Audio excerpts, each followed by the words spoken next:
السلام علیکم ورحمۃ اللہ وبرکاتہ۔ وعلیکم السلام۔ اشہد ان لا الہ الا اللہ وحدہ لا شریک لہ واشہد ان محمدا عبدہ ورسولہ، اما بعد فاعوذ باللہ من الشیطان الرجیم، بسم اللہ الرحمن الرحیم۔ لقد كان لكم في رسول الله اسوۃ حسنہ، یقیناً تمہارے لیے اللہ کے رسول میں ایک بہترین نمونہ ہے۔ احباب کرام، جیسا کہ آپ نے سنا، خاکسار کی تقریر کا عنوان ہے آن حضرت صلی اللہ علیہ وسلم، جنگوں کی وجوہات اور محاربین سے آپ کا خلق عظیم۔ اسلام پر اور بانی اسلام صلی اللہ علیہ وسلم پر ہونے والے اعتراضات میں سے سب سے بڑا اعتراض یہ ہوتا ہے کہ اسلام جو ہے وہ تلوار کے زور سے پھیلا، اور اسلامی جنگوں کا بنیادی مقصد یہ تھا کہ غیروں کو جبراً مسلمان بنایا جائے۔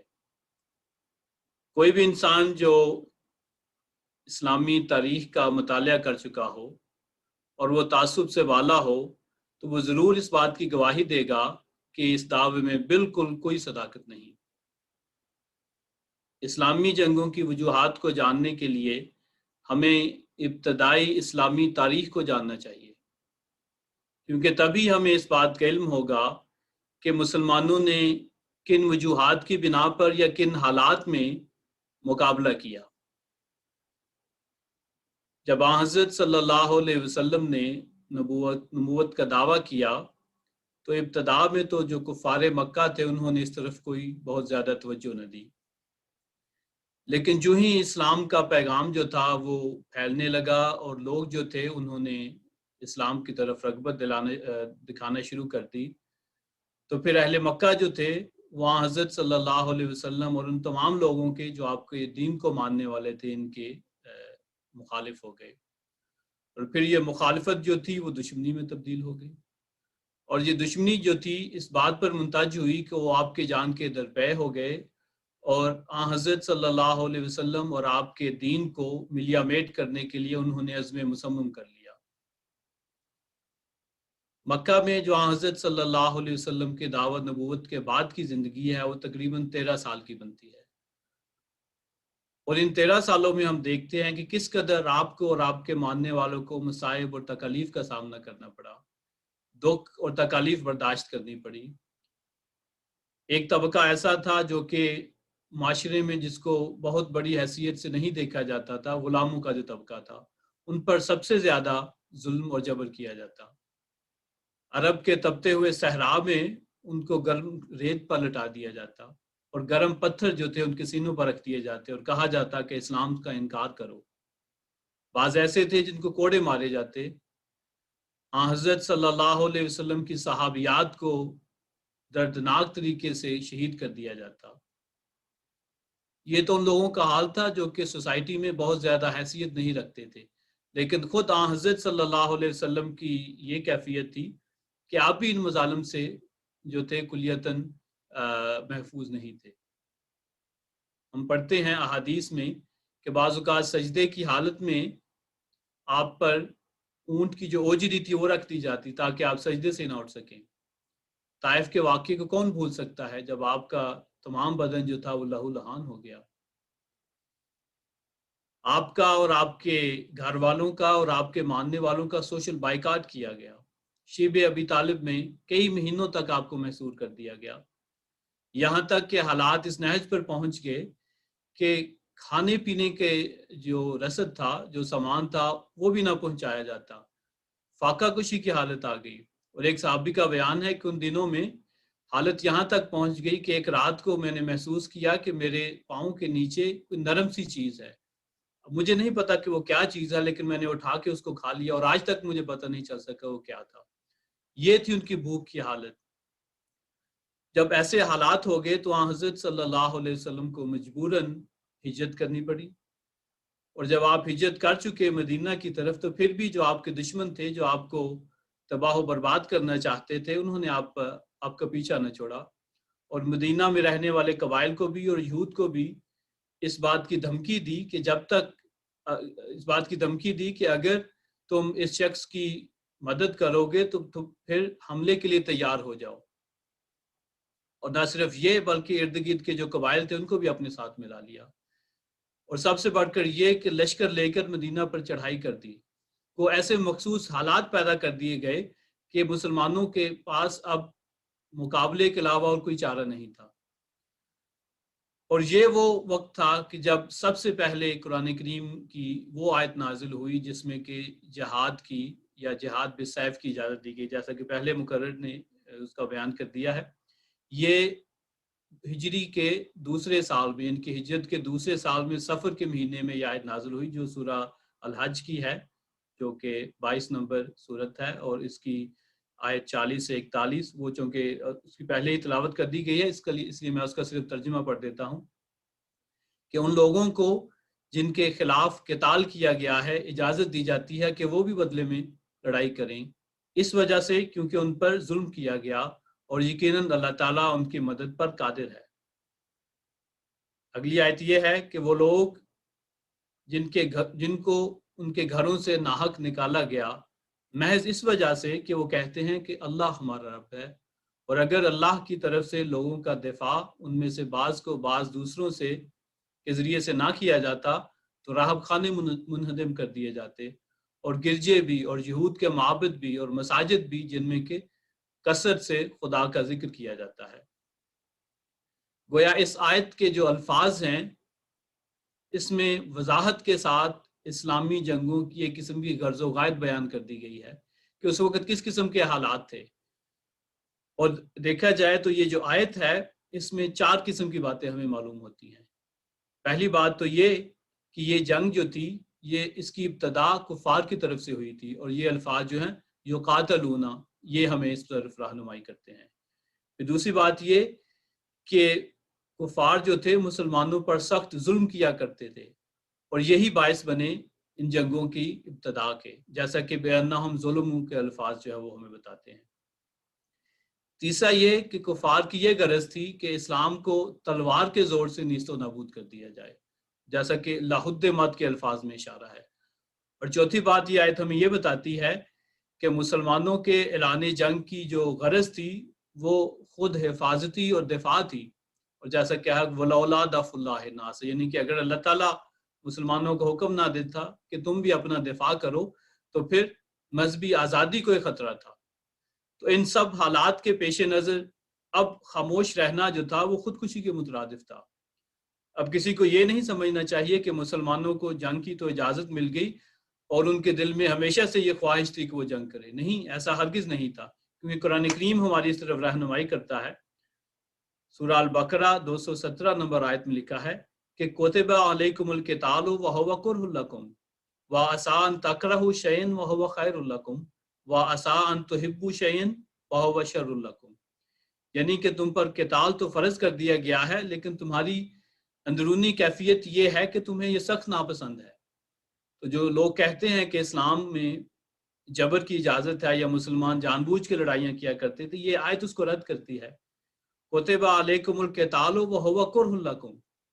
کہ قتال تو تم پر فرض کر دیا گیا ہے لیکن تمہاری طبیعت اس کو ناپسند کرتی تھی، اور بعید نہیں کہ ایک چیز جس کو تم ناپسند کرتے ہو وہ تمہارے لیے بہتر ہو، اور ایک چیز جو تم پسند کرتے وہ تمہارے لیے شر انگیز ہو۔ اب ان آیات سے پتہ چلتا ہے کہ جہاد کی اجازت تو مل گئی لیکن کوئی کھلی چھٹی نہیں دے دی گئی، بلکہ بعض حدود مقرر کی گئی۔ جنگ کے حضرت صلی اللہ علیہ وسلم نے بعض قواعد و ضوابط جو تھے وہ مقرر کر دیے، اور اپنے صحابہ کو اچھی طرح ذہن نشین کروا لیا کہ یہ باتیں جو ہیں تم نے جنگ میں ہر حال میں ضرور پیش نظر رکھنی ہے۔ پہلی بات تو یہ ہے جس کی طرف قرآن کریم ہماری رہنمائی کرتا ہے کہ لڑائی صرف ان سے کرو جو کہ تم سے لڑتے ہیں، اور جنگ کو اس حد تک محدود رکھو کہ ظلم کا خاتمہ ہو جائے۔ چنانچہ قرآن کریم میں آتا ہے سورہ البقرہ آیت 191 وَقَاتِلُوا فِي سَبِيلِ الَّذِينَ يُقَاتِلُونَكُمْ وَلَا تَعْتَدُوا إِنَّ اللَّهَ لَا يُحِبُّ الْمُعْتَدِينَ، یعنی کہ اللہ کی راہ میں صرف ان لوگوں سے قتال کرو جو تم سے قتال کرتے ہیں، لیکن دیکھنا زیادتی مت کرنا، کیونکہ اللہ تعالیٰ جو ہے وہ زیادتی کرنے والوں کو پسند نہیں کرتا۔ پھر ایک دوسری آیت میں فرمایا وَقَاتِلُوهُمْ حَتَّى لَا تَكُونُ فِتْنَةٌ وَيَكُونُ الدِّينُ لِلَّهِ فَإِنِ انْتَهَوْا فَلَا عُدْوَانَ إِلَّا عَلَى الظَّالِمِينَ، یعنی کہ ان سے قتال کرو یہاں تک کہ فتنہ جو ہے وہ باقی نہ رہے اور دین خالصتاً اللہ کے لیے ہو جائے، بس اگر وہ باز آ جائیں تو زیادتی کرنے والے ظالموں کے سوا کسی اور پر زیادتی جائز نہیں ہے۔ تو یہ ہے عدل و انصاف پر مبنی تعلیم کہ اجازت تو مل گئی مجبوریوں کی وجہ سے، لیکن ظلم نہیں کرنا، زیادتی نہیں کرنی، صرف انہی لوگوں سے لڑنا ہے جو کہ تمہارے ساتھ لڑتے ہیں۔ اور پھر بعض اوقات ایک جو پچھلی آیت ہے اس پہ یہ بھی اعتراض کر دیتے ہیں وَيَكُونُ الدِّينُ لِلَّهِ، کہ دین جو ہے وہ اللہ کے لیے ہو جائے، یعنی کہ جب تک لوگ مسلمان نہ ہو جائیں۔ اگر سیاق و سباق سے یہ آیت اور باقی اسی مضمون کی جو آیات ہیں ان کو دیکھا جائے تو اس کا یہ مطلب نہیں کہ لوگ اسلام قبول کر لیں، مراد یہ ہے کہ دین خالصتاً خدا تعالیٰ کے لیے ہو جائے، یعنی کہ ہر ایک کو آزادی ہو کہ جون سا مذہب وہ چاہے وہ اختیار کر لے۔ تو اس کی طرف یہ آیت جو ہے وہ ہماری رہنمائی کرتی ہے۔ پھر آپ نے یہ بھی فرمایا کہ جب جنگ کے لیے جاؤ تو پھر صبح کے وقت حملہ کرو، نہ کہ رات کے پہر، تاکہ دشمن جو ہے وہ بھی باخبر ہو۔ پھر فرمایا کہ ان کی عبادت گاہوں کو تم نے نقصان نہیں پہنچانا۔ پھر فرمایا کہ جو راہب ہیں یا جو مذہبی رہنما ہیں ان کو کوئی نقصان نہیں پہنچانا، جو بچے ہیں ان کو کوئی نقصان نہیں پہنچانا، عورتوں کے ساتھ لڑائی نہیں کرنی، جو بزرگ ہیں ان کے ساتھ جو ہے لڑائی نہیں کرنی۔ تو یہ ساری باتیں ہمیں بتاتی ہیں کہ کس طرح آن حضرت صلی اللہ علیہ وسلم نے بعض قواعد اپنی صحابہ کے لیے بیان کر دیے کہ ان کے اندر اندر تم نے رہنا ہے اور کسی قسم کا ظلم اور جبر جو ہے وہ نہیں کرنا۔ پھر جب جنگ شروع ہو جائے تو ایک فطرتاً بعض لوگ جو ہے وہ قیدی بنائے جاتے ہیں، پھر قیدیوں کے لیے بھی آپ نے تعلیمات دے دی، حالانکہ وہ آپ سے لڑائی کرنے کے لیے آئے تھے، آپ کو قتل کرنے کے لیے آئے تھے، لیکن فرمایا کہ قیدیوں کے ساتھ بھی اچھا سلوک کرنا۔ اور اس کی مثال ہمیں اس طرح ملتی ہے، غالباً جنگ بدر کا واقعہ ہے، ایک قیدی بیان کرتا ہے کہ مسلمانوں کو اس قدر قیدیوں کے ساتھ اچھا سلوک کرنے کا حکم تھا کہ جس گھر میں میں قید تھا وہ ایک غریب گھر تھا اور ان کے پاس اپنے کھانے پینے کا بھی سامان نہیں تھا، تو وہ کیا کرتے تھے کہ خود تو کھجور کھا لیا کرتے تھے صبح شام، لیکن مجھے جو بھی ان کو کھانا میسر تھا وہ کھلایا کرتے تھے، اور کبھی بچہ جو تھا اس گھر کا اگر کوئی روٹی پکڑ لیتا تو مجھے دے دیتے اور خود جو ہے وہ اسی پہ گزارا کرتے تھے کھجوروں پر۔ پھر حضرت صلی اللہ علیہ وسلم نے، یہ تو ایک بنیادی اور عمومی ہدایات تھی جو کہ سارے لشکر کو تھیں۔ پھر جب ہم دیکھتے ہیں کہ معاندین کے ساتھ بعض انفرادی مثالیں بھی ملتی ہیں جس میں حضرت صلی اللہ علیہ وسلم کے خلق عظیم کی طرف ہماری رہنمائی ہوتی ہے۔ چنانچہ جنگ بدر کے موقع پر جو پہلی جنگ تھی، جس جگہ اسلامی لشکر نے پڑاؤ کیا، تو ایک صحابی نے پوچھا کہ یا رسول اللہ کیا آپ نے خدا تعالیٰ کے حکم کے تحت یہاں پڑاؤ کیا ہے یا جنگی حکمت عملی کے تحت؟ تو آپ نے فرمایا کہ خدا کا تو کوئی حکم نہیں ہے، جنگی حکمت عملی کے تحت۔ تو صحابی نے مشورہ دیا، جنگی ماہر تھا، نے کہا یا رسول اللہ اگر اس جگہ کی بجائے چشمے کے پاس ہم پڑاؤ ڈال لیں تو زیادہ ہمارے لیے فائدہ مند ہوگا، کیونکہ پانی کے لیے جو مخالفین ان کو وہاں آنا پڑے گا۔ تو آپ نے اس تجویز کو پسند فرمایا اور وہاں پڑاؤ کر لیا۔ پڑاؤ جس مقصد کے لیے کیا تھا وہ تھا کہ پانی کے لیے روکے لوگوں کو، لیکن جب کفار پانی کے لیے آئے تو وہاں حضرت صلی اللہ علیہ وسلم نے ان کو بالکل اجازت دے دی۔ وہ آپ کو قتل کرنے کے لیے ہیں، لیکن فرمایا کہ نہیں، یہ انسانی فطرت کے خلاف ہے کس طرح کا ظلم کیا جائے، اور ان کو پانی لینے کی اجازت دے دی۔ پھر اسی طرح ایک مہم کے